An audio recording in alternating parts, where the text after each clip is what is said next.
Mes bien-aimés dans le Seigneur, je vous salue et vous bénis toutes au nom de notre Seigneur Jésus-Christ.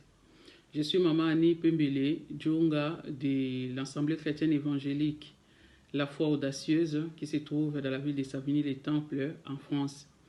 Donc je vous bénis et je bénis le Seigneur pour ces moments, cette opportunité qu'il nous donne pour pouvoir partager ensemble la parole de Dieu.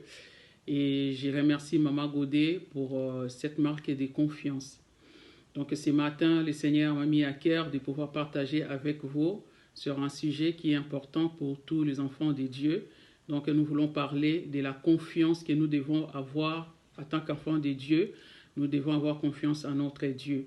Donc pour ça, je voulais qu'on voit un peu la vie de deux femmes importantes de la Bible. Donc entre Naomi d'un côté et nous allons voir la vie d'Esther de l'autre côté. Donc Esther qui n'avait quasiment rien, donc, mais à part sa foi, sa confiance à son Dieu, et donc le Seigneur l'a propulsé plus loin. Et de l'autre côté, il y a Naomi qui avait tout, mais par manque de confiance à son Dieu, elle s'est retrouvée bredouille carrément parce qu'elle est sortie de la présence de Dieu en voulant aller chercher de l'aide ailleurs. Donc nous voulons lire la parole de Dieu dans le livre d'Esther. Esther chapitre 2, verset 7. La parole de Dieu nous dit, « Il avait Hadassa, qui est Esther, fille de son oncle, car elle n'avait ni père ni mère. La jeune fille était belle de taille et belle de figure. À la mort de son père et de sa mère, Mardoché l'avait adoptée pour fille. » Et de l'autre côté, nous voulons prendre le livre de Ruth. Ruth chapitre 1, verset 1 nous dit, « Du temps des juges, il y eut une famine dans le pays. Un homme de Bethléem de Juda partit avec sa femme et ses deux fils pour faire un séjour dans le pays de Moab. » Et enfin, nous allons lire versets 20 et 21 de Ruth chapitre 1. La parole de Dieu nous dit, « Elle leur dit, ne m'appelez pas Naomi, appelez-moi Mara, car le Tout-Puissant m'a rempli d'amertume. J'étais dans l'abondance à mon départ et l'Éternel m'y ramène le main vide.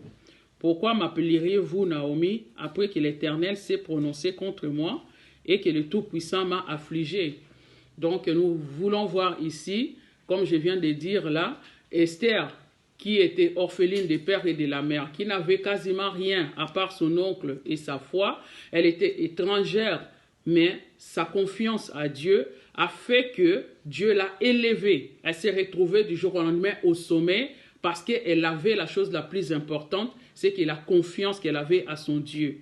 Et de l'autre côté, nous allons voir celle qui était bien, celle qui était dans l'abondance, mais qui n'a pas su reconnaître cette visitation-là, cette grâce de Dieu-là. Et donc, une fois qu'elle a vu la famine qui est arrivée à Bethléem, qui est la maison du pain, elle a décidé de partir avec son mari et ses fils hors de la maison du Père, hors de la présence de Dieu, pour aller ailleurs chez les païens dans Moab, pour aller chercher du secours. Et nous voyons le résultat, c'est que quand elle est revenue, elle avait tout perdu, elle n'avait plus rien. Et c'est justement quand elle a tout perdu qu'elle s'est rendue compte que j'étais dans l'abondance, qu'elle était dans l'abondance en partant, en quittant la présence de Dieu. Bien-aimés dans le Seigneur, très très important d'avoir la confiance à Dieu. La confiance ne demande pas avoir de preuves. Quand on veut avoir confiance à Dieu, on fait confiance à Dieu parce qu'on sait qu'il l'assure. On sait que le Dieu là ne déçoit jamais. Donc elle est partie, mais sortir de la présence de Dieu, elle est partie tout perdre. Mais ce qui est plus important, c'est qu'elle n'est pas restée là-bas. Dès qu'elle a appris que le Seigneur a visité son peuple, elle a pris la décision de venir. Et Dieu, comme il est bon, notre Dieu, comme il est grand, il est merveilleux.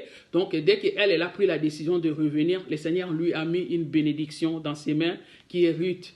Donc, malgré qu'elle n'a pas pris conscience tout de suite que le Seigneur lui a mis une bénédiction dans les mains, le Seigneur a quand même mis la bénédiction dans ses mains. Et aujourd'hui, nous parlons de Naomi quasiment comme l'ancêtre de notre Seigneur Jésus-Christ.